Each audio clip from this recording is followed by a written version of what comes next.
행복합시다. 항상 행복합시다. 끝까지 행복합시다. 끝까지 행복합시다. 나는 하나님이 두고 보시기도 아까운 존재입니다. 나는 하나님이 두고 보시기도 아까운 존재입니다. 당신은 하나님이 두고 보시기도 아까운 분입니다. 당신은 하나님이 두고 보시기도 아까운 존재입니다.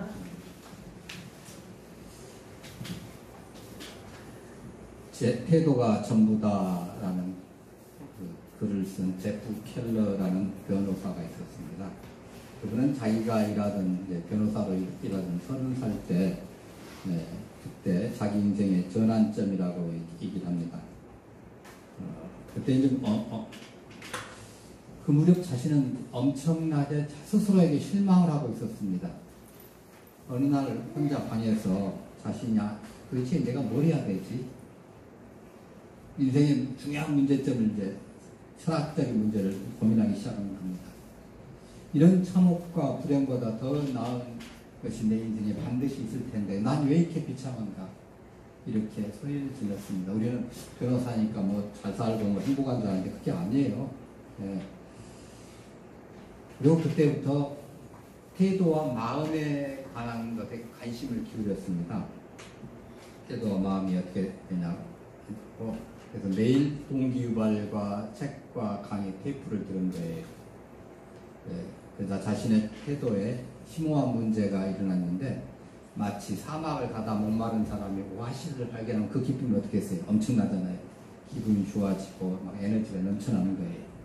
그러면서 전에 이루지 못한 일을 이루기 시작한 거예요. 자기 자신의 삶에 변화가 막 되지 않습니까? 흥분합니다. 그래서 태도와 동기유발에 관한 자신의 경험을 말하고 글을 쓰기 시작한 겁니다. 이분은 이런 얘기를 해요. 이 동기유발이라는 것은 마치 불과 같다. 연료를 넣지 않으면 꺼진다는 거예요. 그래서 15년 이상을 그때부터 매일 적극적으로 이러한 분야의 책을 읽었어요.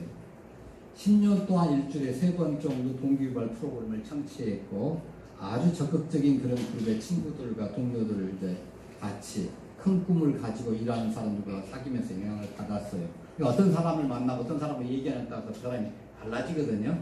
그걸 안 깨닫는 거예요. 그래서 내가 정말 성공하려면 하나님 기뻐하시는 사람으로 성공하려면 이렇게 살아야 된다 하고서 그 비슷하게 살려고 노력하시는 분들과 같이 만난 거예요. 이분이 성공의 그 요소들로 뭘 얘기하냐면 첫 번째 한번 읽어볼까요? 자기 자신의 독특한 용기와 훈련하는 것. 두 번째, 하나님 안에서 자라고 하나님 관점의 감각들을 개발하는 것. 이걸 꼽았어요. 그러니까 우리 각자가 하나님께서 주신 달란트가 있는데 그것을 개발하고 사용하면 그리고 성취하면 다른 사람과 함께 생길 수가 있어요. 그리고 그것이 하나님과 깊은 관계 속에서 하나님 원하시는 대로 이루어진다면 그것이 성공한 인생이에요. 화장실 많이 있는 그런 집을 가는 게 성공한 인생이 아니고 하나님이 원하시는 그런 모습으로 살아가느냐 이게 성공한 인생이라는 거죠. 자, 그러면 오늘 본문에 그 예수님 가족들은 정말 성공한 인생을 살았을까요? 예수님은 성령으로 이 땅에 오실 때 잉태되셨어요. 그래서 법적인 보호를 위해서 요셉이 필요한 거죠. 왜냐하면 예수님 당시에서 유대사에서 아버지가 누군지 모른다. 그러면 이제 태어나면 돌에 맞아 죽는 거예요. 주님 출생 후에 계속해서 마리아는 요셉과 더불어서 살면서 계속 동생들을 쫙 낳았습니다. 그들이 마리아와 함께 예수님께 찾아온 것입니다. 자, 46절로 48절까지 한번 우리 여러분과 같이 다시 한번 봅니다. 예수님께서 우리에게 말씀하실 때 그의 어머니와 그들이 예수의 말을 듣고 밖에 섰더니 한 사람은 예수께 여짜오되 보소서 당신의 어머니와 동생들이 당신에게 말하려고 밖에 서 있으리라 하니 말하던 사람에게 대답하여 이르되 누가 내 어머니며 내 동생들이냐 하시고 예수님의 가족은 그 사람들이 너무 많기 때문에 뚫고 들어갈 수가 없어요. 그러니까 얼마큼 사람이 많은 거예요. 요즘 주말에 광화문 쪽에 가면, 광화문 영탄 쪽에 가면 그 군중들, 시위하는 군중들을 행사에 뚫고 들어가기 좀 어렵다고 하는 그런 사람도 가끔 있습니다만 그보다 훨씬 더 했을 거예요. 예수님께서 집안에서 그럼에도 불구하고 사는 사람들에게 여전히 말씀하시고 뭐 하는 동안에 만날 수가 없으니까 누군가 중간에서 가족들이 왔네? 예수님한테 일러준 겁니다. 그러니까 예수님께서 그때 말씀하십니다. 그 사람은 어떤 사람들이냐면 이 목수의 아들이 아니냐 그 사람들은 예수님 어머니 마리아와 그 형제들은 야고보, 요셉, 시몬 따라 하지 않았냐 그 인물들은 우리와 함께 있지 않느냐 그런즉 이 사람이 이 모든 것이 어디서 났느냐 하고 예수님에 대해서 지금 놀란 그 말씀인데 이게 가족이에요. 네. 그러니까 같은 어머니한테서 출생한 동생들이거든요. 아버지는 다르죠 예수님과는. 네, 로마 카톨릭은 마리아가 평생 처녀였다는 것을 주장하기 위해서 이 형제들이 요셉의 전처 사이에서 출생한 아들이라고 주장하는 사람도 있고 또 예수님의 어머니 마리아와 마리아의 동생이 똑같이 둘 다 똑같은 이름으로 지어줬을 거라 생각을 하는데 여러분 한 집안에서 같은 이름을 두 사람에게 줄 수 있어요? 불가능하죠. 집안이 다르면 괜찮아요. 이름이라는 게 구분하기 위해서 지어놓은 건데 구분이 안 되잖아요. 네. 물론 워낙 많다 보니까 아빠가 기억을 못 해가지고 뭐 첫째부터 일곱째까지 있으니까 아무나 하나 딱 집으면 전부가 이해하더라고요. 집안 그런 줄 알고. 네. 자, 물론 또 형제들이라고 해서 뭐 남자 친척들하고 얘기하는 사람도 있어요. 그럴 경우에 이제 문제가 본다면 뭐 전체 소송들이라든가 한다고 하면 예수님이 다윗 왕위를 계승할 수가 없는 거예요. 왕족의 혈통이 이렇게 딱 되는데 마리아를 통해서 이게 나오잖아요. 그죠? 네, 마리아를 통해서 나오기 때문에 이제 그 혈통을 유지할 수 없는 거죠. 물론 요셉도 왕족입니다만. 자, 여하튼 간에 우리가 믿는 대로 이 사람들은 예수님과 아버지가 다른 형제들이에요.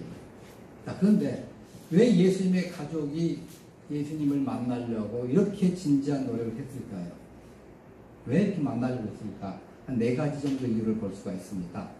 예수님이 전통적 권위를 지닌 바리새인들의 대적자가 되고 있었기 때문이에요.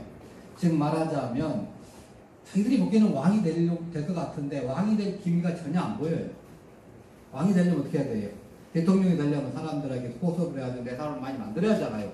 그럴 생각을 그냥 물론 제자들을 많이 모긴 모으는데 문제는 핵심 있는 권력층, 힘 있는 사람들을 많이 챙겼는데 힘 있는 사람들, 당시에 그 집권하는 세력들, 사회 여론을 주도하는 사람들, 이 사람들하고 별로 안 친한 거예요. 이 사람들이 종교적으로 센 사람들, 바리새인들인데 이 사람들하고 적이네. 네.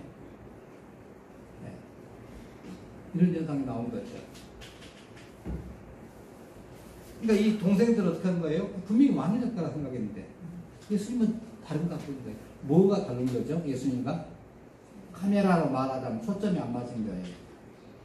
예수님은 오른쪽 보고 있는데 동생들은 저쪽 보고 있는 거예요. 똑같이 쪽방을 있긴 있는데 예수님이 이걸 보고 있는데 동생들은 저쪽 보고 있고 초점이 안 맞은 거예요. 네. 그래서 자꾸 마찰만 일어나는 거죠. 자, 두 번째는 예수님의 그 바쁘기 때문에 너무 바빠가지고 건강상 어려움에 직면했을 것이다. 그래서 우리가 그 3장 21절 마가복음 3장 21절 예수의 친족들이 듣고 그를 붙들러 나오니 이는 그가 미쳤다니라. 예수님께서 가시는 곳곳마다 각종 이적들 행하시고 아픈 자들 고치시고 장애인들도 그냥 장담을 회복시키시고 심지어 죽은 자도 살려내시고 뭐 초자연적인 이적을 막 행하시잖아요. 그 사람들이 막 몰려들었어요. 그래서 가는 곳곳마다 치유시켜주고 상담해주고 가르치고 식사할 겨를이 없는 거예요. 너무 바쁘셔요. 그래서 요즘 말하자면 극한 노동입니다. 뭐 대통령이 69시간 뭐 처음에 120몇 시간 얘기했다가 나중에 69시간 했다. 60시간 남겨다고 하는데 예수님 내 생각에 120시간 넘었을 것 같아요. 네. 식사할 겨를이 없었으면 정말 잠도 하고 거의 쪽잠 주무시지 않았을까 그런 생각이 들어요. 이러한 극심한 노동 조건 때문에 아주 기질에서 미쳐버리는 거 아닌가 이렇게 가족들이 생각해서 염려해서 지금 갔다 볼 수 있어요. 자, 그 다음에 세 번째는 이 나사렛이 원래 고향인데 거길 놔두고 가버나움에 와가지고 주로 계시는 거예요. 30년간 계속 나사렛에서 잘 사시다가 지금 제자들 모시고 베드로 안드로의 그 형제네 집에 와가지고 거기를 주축해서 활동을 하신 겁니다. 왜 그러지? 예. 자, 예수님의 형제들은 예수님과 더불어 몇 년 살아서 최소한 몇 년 정도 같이 있었어요? 뭐 최대한 30년 몇 년 되겠죠. 그러니까 이 지구상에서 예수님과 살아계실 때 가장 많은 시간을 접한 사람이 바로 이 가족들이에요. 맞죠? 예. 마리아하고 그 다음에 바로 밑에 동생부터 해가지고 그 사람들 보면 30년 가까이 예수님과 같이 호흡을 했거든요. 같이 밥 먹고 같이 자고 막 놀고 이런 분이에요. 예수님의 능력을 잘 알아요. 더군다나 지금 사역을 하신 지 꽤 됐기 때문에 공개적으로 봐서 또 엄청난 능력이 막 나타나니까 틀림없이 메시아예요. 예수님의 지혜도 대단한 거 알아요. 해박한 지식도 엄청난 게 알아요. 능력도 하고 메시아인 것도 알고 뭐잖아 왕이 될 거야. 이렇게 생각을 하니까 그럼 왕이 되려면 어디로 가야 되겠어요? 예루살렘. 왜 예루살렘 안 가시고 가버나움 가시냐 이거예요. 이게 왜 예루살렘을 안 가시고 왕이 되시려면 그게 궁금한 거예요. 네 번째는요. 귀신 들렸다는 소식이 또 있어요. 병자를 고치고 죽은 자를 살리시면 다 좋았는데 귀신 들렸다는 소식이 들려오는 거예요. 바알심을 힘입었다고 지금 12장 앞에서 우리가 말씀 나갔잖아요. 이 바리새인들 이렇게 말했다는 거예요. 이게 정말이나 정말 귀신 들렸는가 이런 거예요. 그런데 예수님이 그 사람들이 왔다는 이 얘기 듣고 만나지도 아직 안 했어요. 지금 그 말을 듣자마자 밖에 있고 안에서 얘기하실 때 한 사람이 전해주니까 형제고 자매고 어머니 오셨습니다 했더니 야 누가 내 어머니고 누가 내 동생들이냐. 밖에 있는 사람 얼마나 섭섭하겠어요.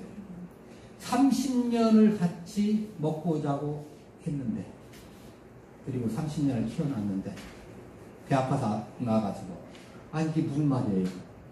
이럴 수가 있어요? 배신감도 이런 배신감이 있어요? 예.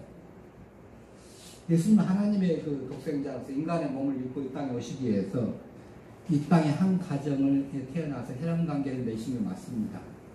그런 가족들이 만나러 가니까 누가 내 형제고 누가 내 모친이냐는 거예요. 근데 예수님께서 느닷없이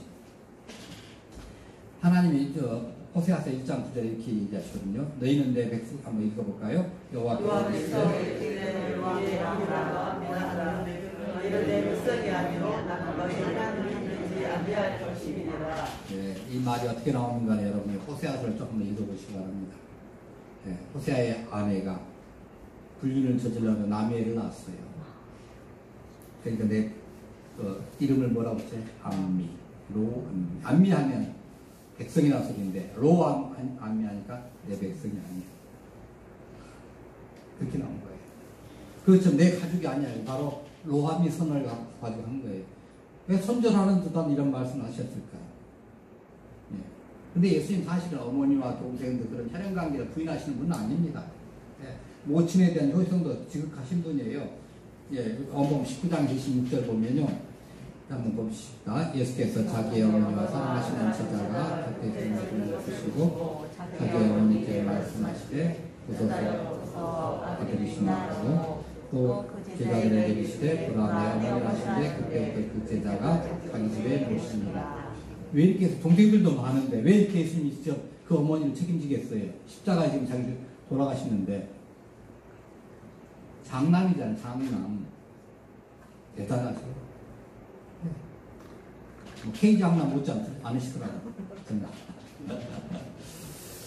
근데 문제는 이 가족들이 왜 있냐면 30년 동안 같이 먹고 자고 생활해 왔는데 예수님이 장남으로 역할을 하면서 생활해 왔는데 그리고 지금 아버지 요셉이 돌아가신 후에 가장이 누구예요? 예수님이잖아요. 지금 이 집을 끌어다니시는 분이 예수님인데 핀트가 안 맞아 서로.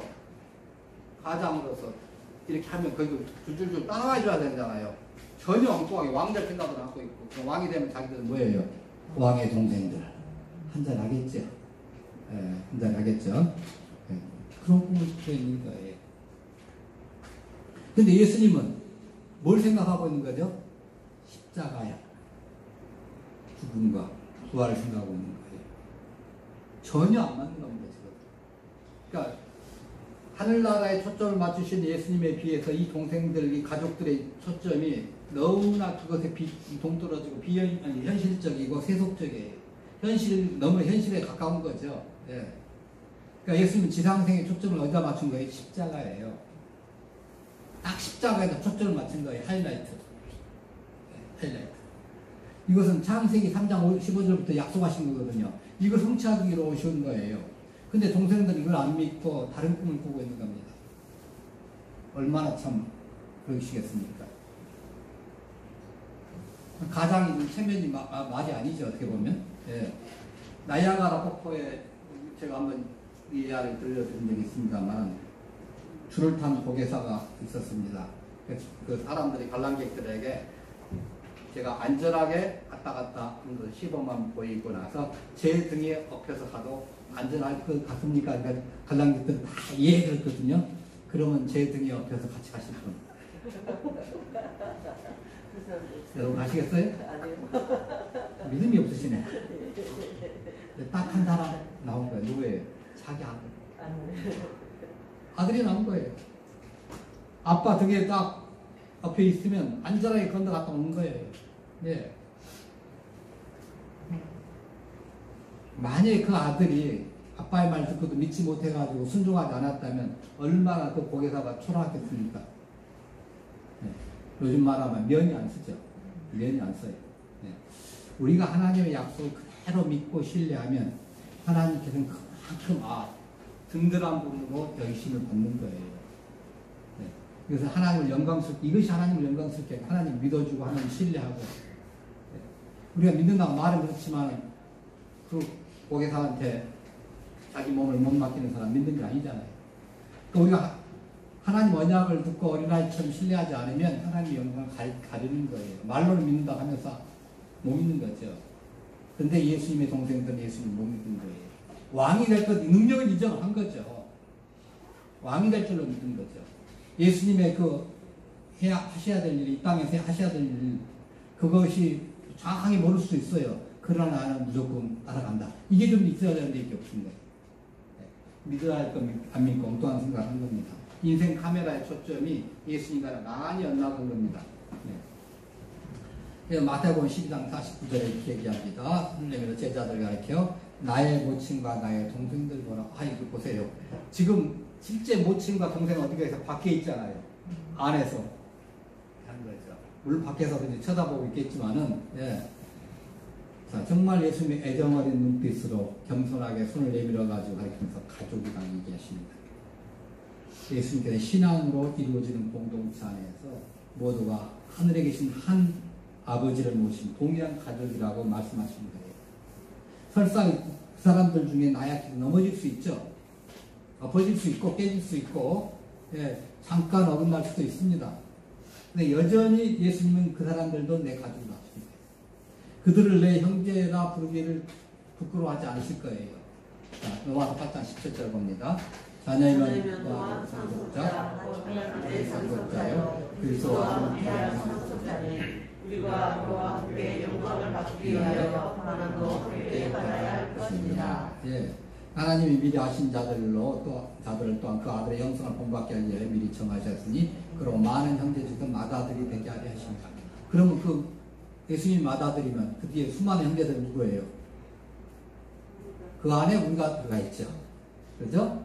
바로 앞에 있는 모든 사람들 뿐만 아니라, 2000년 전부터 거기 예수님 앞에 있었던 이 마태복음 12장의 이 현장에 있었던 사람들부터 지금의 우리까지 이 맏아들이 이제 되신 예수님의 형제가 되는 거예요. 하나님과의 로얄 펀패밀리가 된 겁니다. 히브리서 2장 11절 보십시다. 거룩하게 하시는 이와 거룩하게 하시는 자들이 다 한 손에서 나느라 그러므로 형제라 부르시기를 부끄러워하지 아니하시고. 예. 자, 하나님의 뜻에 맞으면 내 형제지만 하나님의 뜻을 거부하는 자는 비록 혈연적 가족이라 할지라도 하나님이 예수님 선하시는 하늘나라의 영적 가족은 아니라는 거예요. 출생하고 유전적으로 이루어지는 혈연관계, 이거는 이거보다는 하나님과의 영적 신앙적 관계가 중요하죠. 우리 출생하는 육신의 관계는 늘 말씀드리잖아요. 100년 후에 이 자리에 있을 수 있는 가능성이 있는 사람은 여기 유빈이하고 범준이 안 한다요? 네, 범준이밖에 없어요. 물론 여러분 중에 지극히 복을 받아가지고 뭐 200살까지 사시는 분도 혹시 계시는지 모르겠지만 사기가 힘들어요. 예. 그러면 끝나는 거예요. 이 땅에 떠나면 혈연 관계는 다 끝나는 거예요. 뭐 죽어서도 혈연 관계예요? 아니에요. 그럼 우리는 어디다가 소망을 둬야 돼? 천국에 소망을 두는 거예요. 우리가 이 땅에서 혈연 관계 신경을 쓰지만 신앙이 다르면 아무 의미가 없는 겁니다. 신앙을 떠나면 엄밀히 말하면 가족이 아니에요. 예. 우리 이렇게 머리에 떡을 쓰고 다니는 나라, 세계적으로 석유가 많아가지고 부자로 사는 나라들, 중동에 있잖아요. 이런 아랍권들, 이슬람교를 신봉합니다. 그들은 종교와 정치와 사회, 문화 모든 것이 딱 하나로 묶여 있어요. 그 중에 종교가 최우등입니다. 종교적으로 딱 주장하면 다른 것은 다 평등이 돼요. 네. 그럴 때 국가가 사실 힘이에요. 그들은 종교만 같으면 따지지 않습니다. 근데 그래서 그들 사이에 있다가 한 사람을 건들면 벌떼처럼 막 달려들어요. 근데 만일에 종교가 다르다 그러면 완전히 낭만이에요. 그래서 아프가니스탄이라든가 우리가 말할 때 사우디 쪽에 중동에 가지 않더라도 스탄이란 나라가 이슬람권인데 그 나라들에 들어간 선교사들이 전도를 하잖아요. 전도를 하면 그 사람들이 예수 믿고 세례받기 굉장히 힘든데 세례까지 받은 것이 발각이 됐다. 그럼 목숨 걸어야 돼요. 네. 사회적으로 완전히 매장입니다. 직장에 쫓겨납니다. 아무것도 없어요. 빈털털이 사회적 법도 보장을 하잖아요. 이슬람권 내에 있을 때는 그 나라 법에서 지켜줘요. 이슬람권을 딱 벗어나는 순간에 이거는 그야말로 개돼지처럼 취급하는 거예요. 누가 죽여도 아무 소리 안 해요. 그런 나라들입니다. 네. 정말 무섭잖아요. 네. 이런 이슬람권이 우리나라에 들어오지 못하도록 우리가 전번에 차별금지법 설명했지 않습니까? 자, 우리는 예수님의 대속과 죽음과 대속의 죽음과 그 칭의의 부활을 믿으면 하나님의 자녀가 됩니다. 맞죠? 예수님이 내 대신 돌아가셨다. 이거 믿으시잖아요. 안 믿으시죠, 아직까지? 아직까지 안 믿으시면 아직 천국에 못 가실 뿐이에요. 그게 믿어지는 사람은 천국 가는 거 확증된 사람이 특히 짓는 거예요. 우리 마음속에. 천국의 가족이 됐어요. 자, 그러면 여기에 근거하면 내부적으로 보이는 게 아무것도 없잖아. 내가 천국에 갈 티켓을 가지고 있다는 게. 그럼 우리가 뭐 해야 돼요? 적극적인 믿음의 태도를 가지고 살아야 한다는 거죠. 이 사람이 그랬어요. 그러니까 예수님과 한 가족이 돼 성공적으로 살기 위해서 어떤 믿음의 태도가 필요하냐. 이걸 우리가 좀 오늘 배워보자 하는 거예요. 알란 지머맨이라는 사람이 이렇게 얘기합니다. 한번 읽어봅니까? 적극적인 올바른 태도를 가진 사람이 복권을 달성하지 못할 것은 없다. 반대로 그릇된 태도를 가진 사람은 구원을 실천할 수 없다. 그러니까 부정적인 태도에 고정된 사람은 아무리 좋은 말을 해도 여전히 부정적인 태도로 삽니다. 이런 사람과 같이 얘기가 싫어요. 이런 사람과 같이 밥 먹기도 싫고. 네. 그런 사람 곁에서 어떤 말해도 자기 태도를 안 바꿉니다. 항상 뭐하면 안 된다, 될 수 없다, 이 핑계도 그게 다 됩니다. 네. 아주 거기에는 뭐 학원도 있는지 모르겠어요. 정말 부정적으로 안 된다는 것만 쏟아냅니다. 네. 마틴 셀리그맨 박사가 이제 적극적인 태도와 세일즈의 그 성공의 관계를 연구했어요. 그래서 메트로폴리탄 생명보험회사에서 그 보험 직원들을 대상으로 연구했는데 상위 50%, 성과가 좀 상위 50%하고 그 다음에 하위 쪽 보니까 상위 쪽에 낙관적이 들어가는 거예요. 하위 쪽 보니까 비관적이 성과가 안 좋은 사람들이 무하면 안 되고 무하면 안 되고 이런 날 나가서 해주면 안 되고 저런 날은 또 안 되고 뭐 이래서 안 되고 저래서 안 되고. 네. 근데 이 낙관적인 직원들이 보험 상품을 37%나 더 많이 팔더라는 거예요. 그리고 최고 긍정적인 그 사람들, 이 낙관적인 사람, 최상위 10%의 사람들이 최하위 10%의 사람들보다 비관적인 사람보다 88%나 더 많이 판매하다는 거죠. 똑같은 걸 판매하더라도. 다릅니다. 어떤 마음의 자세를 가지고 있느냐에 따라 다른 거예요.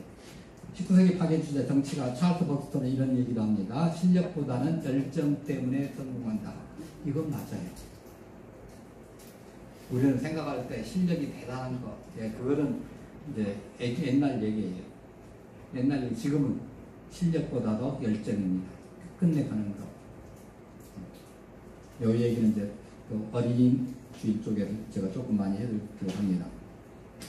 자, 적극적 사고는 합리적인 선택이에요. 우리가 적극적으로 생각을 하고 해야 돼요. 과거에는 실패했으니까 아마 미래도 실패할 것이다? 아니에요. 만약 그렇다면 여러분과 저는 지금 이 불빛이 없었을 거예요. 에디슨 이 전구를 하나 만들기 위해서 몇 번 실패했어요? 6,000번. 6,000번 할 때마다 얼마나 지쳤겠어요? 포기하지도 않겠습니까? 우리는 1,000번 정도는 여러분의 끈기가 있으니까 가능할는지 모르겠어요. 1,000번도 힘들겠지만은.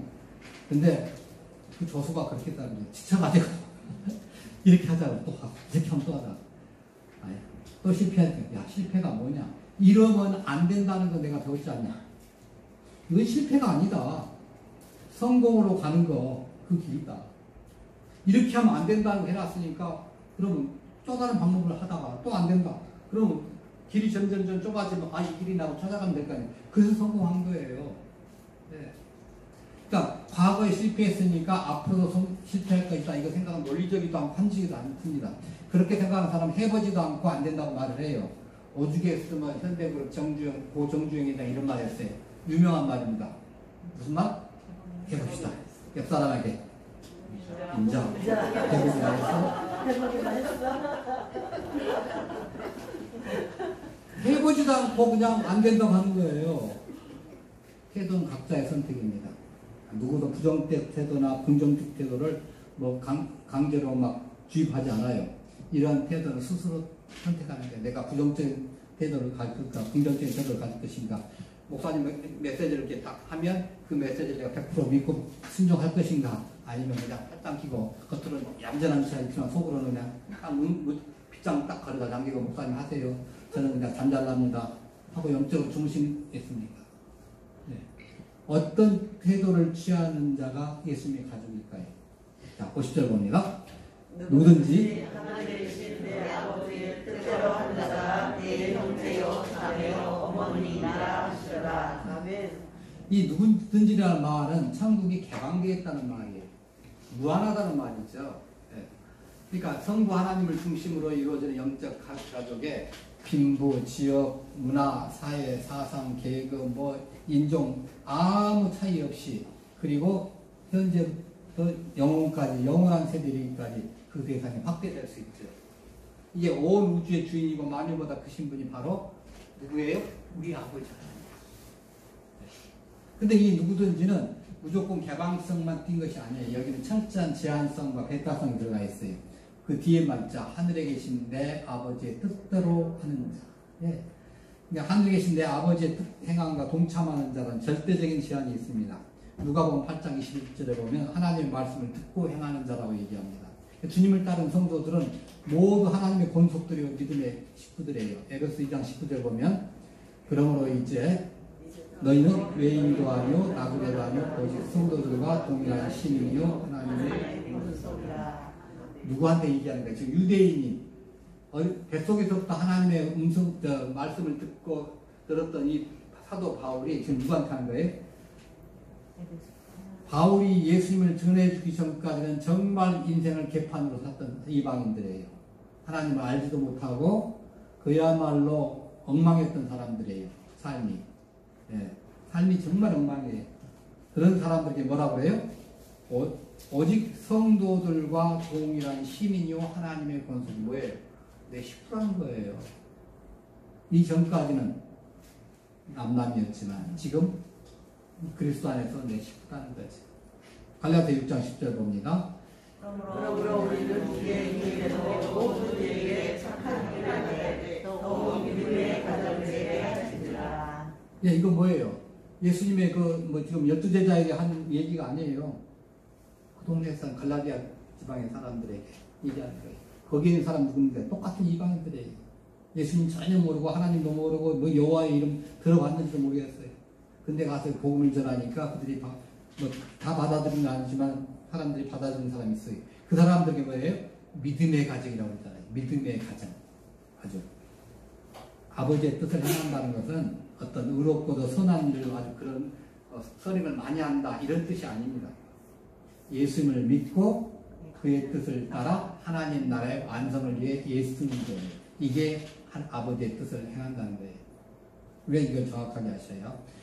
요한복음 6장 29절에 이렇게 말씀하시잖아요. 예수께서 대답하여 이르시되 하나님께서 보내신 이를 믿는 것이 하나님의 일이니라. 우리는 하나님의 일을 한다고 쫓아다니는데 껍데기만 많이 했어요. 중요한 게 뭐예요? 누구 믿는 거예요? 예수님. 하나님이 보내신 일을 믿는 거, 예수님 믿는 것이 하나님의 일이에요. 네.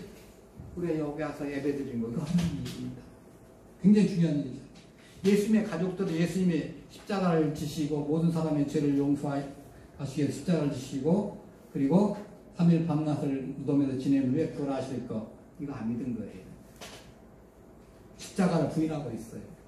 왜 가족들만 그런 게 아니에요. 베드로가 신앙 고백을 할 때 정말 참 기가 막히다고 예수님 칭찬해 줬잖아요. 근데 그 다음 순간 뭐라고 그랬어요? 네. 내가 십자가를 지고 만백성을 이제 죽어야 되겠다 생각, 그 얘기를 이제 하시면서 인자가 핍박을 받고 십자가를 져야겠다 하시니까 베드로가 뭐라고 해요? 절대 그런 일은 없을 거라고. 같이 죽겠습니다. 이렇게 예수님 뭐라고 하십니까? 사탄아 물러가라. 신앙이 바르면 형제도 자매도 아닙니다. 십자가를 부인하면 형제도 자매도 아닙니다. 세속적인 욕망을 가지고 마리아가 아들의 출세를 바라고 동생들이 형님의 직분을 바란다면 더 이상 내 형제, 내 자매가 아니고 내 어머니가 아니라는 거예요. 낳아줬다고 어머니가 아니고 한 집에 살았다고 형제가 아니라고 하시는 거예요. 생각을 바꾸고 태도를 바꾸라고 지금 얘기하는 거예요. 30년 동안 나를 키워주고 또 같이 생활했던 우리의 식구들이지만은 나를 믿지 못한다면 아니라 그래서 생각을 바꾸고 태도를 바꾸라는 거예요. 나치 지하의 강제노동수에서 갇힌 유대인 빅토르 프랭클 박사가 이렇게 얘기를 합니다.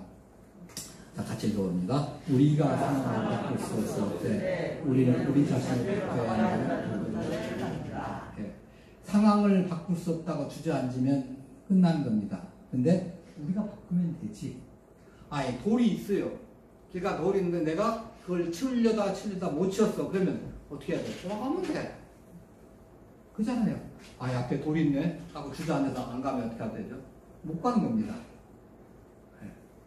그러니까 대부분의 사람들이 희망의 그 사인이 볼 수 없는 상황에서 살아남을 수 있는 용기를 준 것이 그 사람의 태도라는 거예요. 이 사람은 강제노동수용소에서 600만 명이 죽는데 그 매일 아침마다 한 줄로 가면 이쪽 오른쪽 왼쪽 해가지고 두 줄 석에서 한 줄은 다 죽는 거예요. 가스실로 가고 한 줄은 살아가는 줄이고 그 줄타기를 했어요.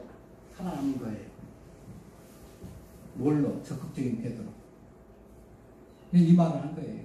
적극적인 태도를 가졌더니 자기가 끝끝내 살아남았다는 거죠. 위대한 풋볼 코치 빈스 룸바들이 이렇게 합니다. 전설적 팀 승리의 비결이 적극적인 태도에 있다고 합니다. 상황이 아무리 나쁘고 나빠도 힘들고도 매일 작고 간단한 목표를 시작하다 보면 작고 간단하게 승리하는 그 승리의 습관이 형성된다는 거예요. 이게 형성이 안 되면 힘들어요. 이 승리의 습관이 승리의 감정이나 승리의 기대감을 난다는 거죠. 우리 예를 들어봅시다. 11조를 여러분 이제 대부분 하시는데 11조 할 때 100원 있을 때 11조 편해요. 만원에 1,000원 괜찮아요. 100만원에 10만원 그것도 괜찮아요. 1000만원에 100만원 그것도 잘하셔요.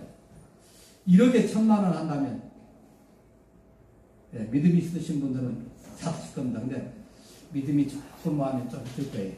근데 거기에서 10억 올라가서 억대 11조를 하게 되면 조금 불안해요. 제가 이 얘기를 해보셨어요? 억대 11조를 하셨어요? 아, 그래요? 어떤 분의 간증을 좀 얘기하는 거예요. 나중에 또 한번 해드릴게. 네. 이분이 나중에 11조를 모아가지고 하나님 앞에 죄송합니다 하고 이제 11조를 정상적으로 해야 되잖아요. 11조를 정상적으로 하자면 1억을 벌었으면 1,000만 원 교회에 헌금하고 1,000만 원 가지고 쉽게 말하자면 자기가 믿음 생활하는데 친구들과 같이 전도도 하고 뭐다 쓰고 그리고 한 340만 원인데 성교지를 보내고 구지하고 써야 돼요. 그러니까 최소한 4분의 1 정도를 갖다가 써야 되는데 너무 아까운 거죠. 몇십만 원, 몇십억 들어오니까. 그러니까 이제 줄이라고 한 거죠. 나중에 회개했어요. 이분이. 우리나라에 나중에 이름을 말씀드릴 텐데, 그래서 그 돈 모아가지고 이자까지 쳐가지고 모아보니까 300억이 넘더라는 거예요. 그거 가지고 어떤 재단을 이제 하시더라고요. 회개했겠죠, 교회에서라고. 자, 근데 작은 것부터 시작을 해도 그러는데, 작은 것부터 시작을 안 하면 불가능하죠. 여러분, 작은 돈에서부터 11조 생각하세요. 어떤 사람은, 버는 게 있어야 할 거 아니에요. 그래서, 아니, 그럼, 벌지 못했으면 뭘 썼냐? 먹고 마시는 거 뭘로 했죠?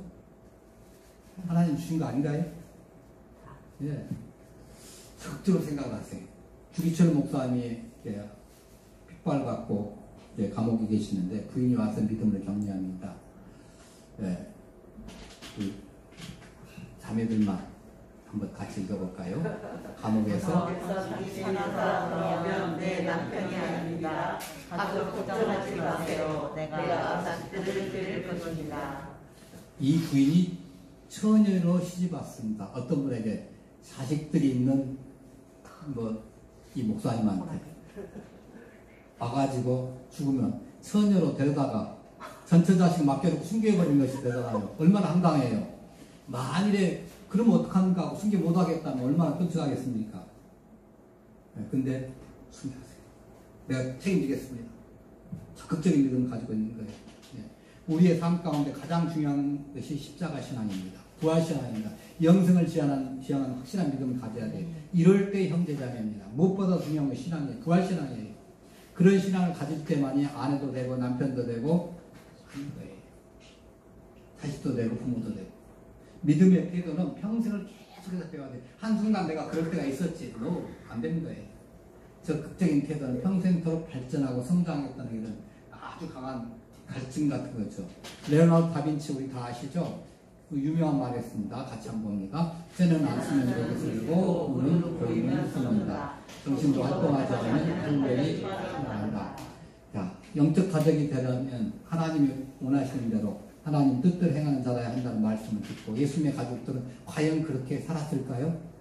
자, 우리 보십시다. 성경 뒷부분을 말하는 것 보시면 예수님의 어머니 마리아는 훗날 예수님이 최후로 예루살렘에 입성하실 때 그 무리와 함께 가면서 예수님의 체험 장면까지 다 목격합니다. 네. 그리고 예수님이 승천한 이후에는 오순절 사건에서 참여합니다. 네. 여기 지금 돼 있잖아요. 네. 십자가 됐던 그 어머니와 네. 사도행전 1장 14절에도 여자들과 예수의 어머니 마리아와 같이 제자들과 같이 네. 또 예수님의 동생들 한번 봅시다. 사도행전 5장 13절 말을 마치고 야고보가 대답하되 이 야고보 누구냐 바로 밑에 동생이에요. 네. 사도행전 21장 18절에 보면 그날 바울이 우리와 함께 야고보에 들어가는 장로들 다 있더라. 네. 여기도 예수님의 동생 야고보입니다. 고린도전서 15장 7절에 보면 그 후에 야고보에게 보이셨으면 그 후에 모든 사도와 네. 그리고 갈라디아서 1장 19절에 보면 주의 형제 야고보라고 딱 목까지 박아놨어요. 뭐예요? 태도를 바꾸고 적극적인 믿음의 생활을 했다는 거였죠. 네. 초대교회 기둥같이 여기는 그 야고보와 게바와 요한도 내게 주신 은혜를 알므로 나와 바나바에게 친구의 약속을 하였습니다. 자, 그리고 유다서 1장 1절에 보니까 예수 그리스도의 종이요 야고보의 형제입니다는 그러니까 야고보 유다가 초대교회 지도자로서 큰 역할을 했다는 거죠. 예수님의 동생 여러분. 예수님의 동생들은 예수님의 초점이 십자가와 부활했다는 사실을 깨닫지 못했습니다. 왕이 될 걸 생각하고 있었어요. 물론 이런 생각은 베드로까지 했으니까 오직하겠습니까? 그런데 예수께 영적 가족의 개념을 가르쳐 주셨어요. 그때부터 적극적인 믿음을 생각한 겁니다. 영적 가족의 확대라는 것이 확대가 바로 예수님의 초점이에요. 어떻게 하면 한 식구가 하나 더 늘릴까? 어떻게 하면 한 식구가 더 앉을까? 네. 그렇다고 실망하지 마세요. 아, 오늘 아침에 만나기로 했는데 안 왔다고 우리 이부선 집사님 좀 소개해 주시면 실망하실 건데 실망하지 않고 더 기도해서 다음 주에 또 모시고 오면 됩니다. 예.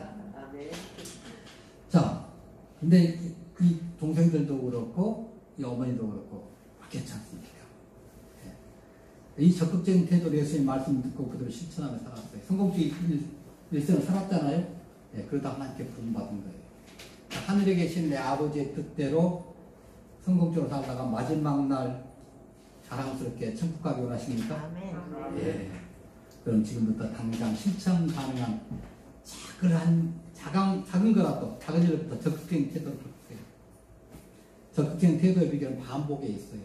매일 적극적인 태도와 이런 책도 좀 필요하고, 또 매일 성경 읽고, 또 우리가 월간 새벽기도 이렇게 드렸잖아요. 그것도 읽고, 또 그리고 카톡을 통해서 전해드리는 말씀도 듣고, 또 설교도 또 듣고, 금요일과 주일 것 좀 나가고 있습니다만은, 또 수요일 것도 지금 가지고 올리려고 그래요.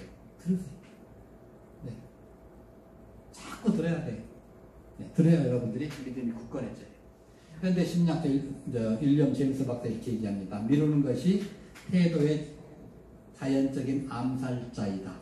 이루지 않는 일보다 더 피곤한 것은 없다. 미루는 것은 사실은 이건 성공을 할 수 없는 거라는 거죠. 자, 알렌 크라인은 이렇게 얘기합니다.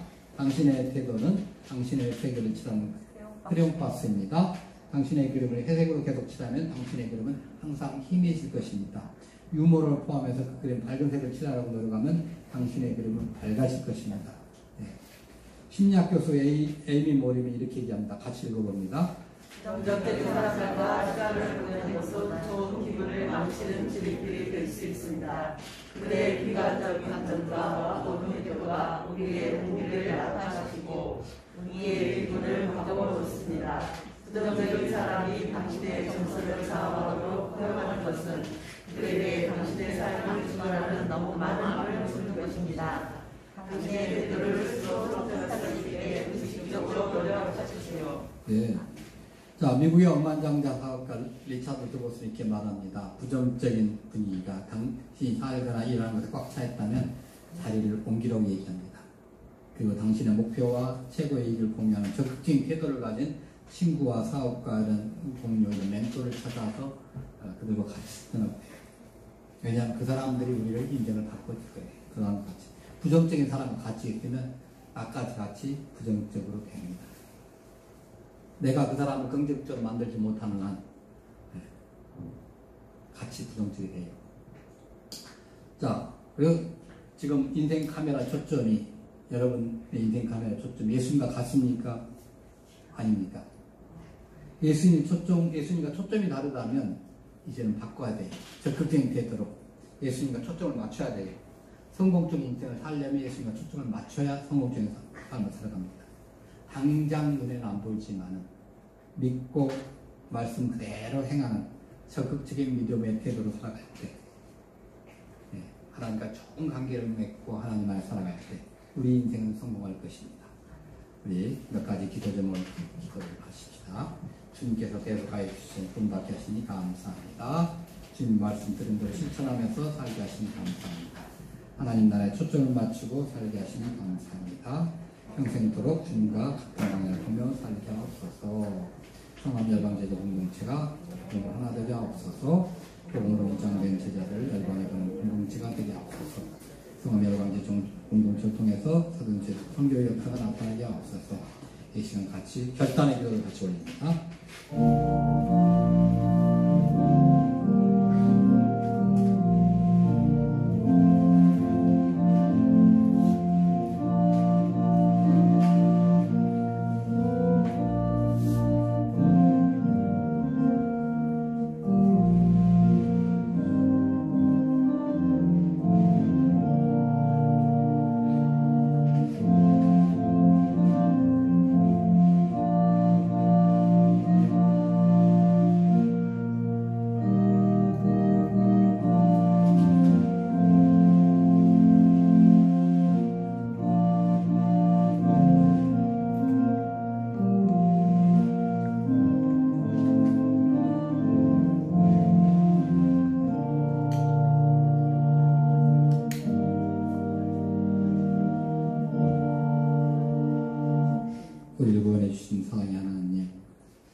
주님께서 우리를 계속해 주셔서 구원받게 하시니 감사합니다. 주님 말씀대로 듣고 실천하며 살아가도록 인도해 주시니 감사합니다. 앞으로의 평생 동안 하나님 나라에 초점을 맞추고 살아가도록 인도해 주시니 감사합니다. 마지막 날 주님 오는 얼굴 배우는 그날까지 주님과 같은 방향을 보며 초점을 맞추며 살아가게 하여 주옵소서.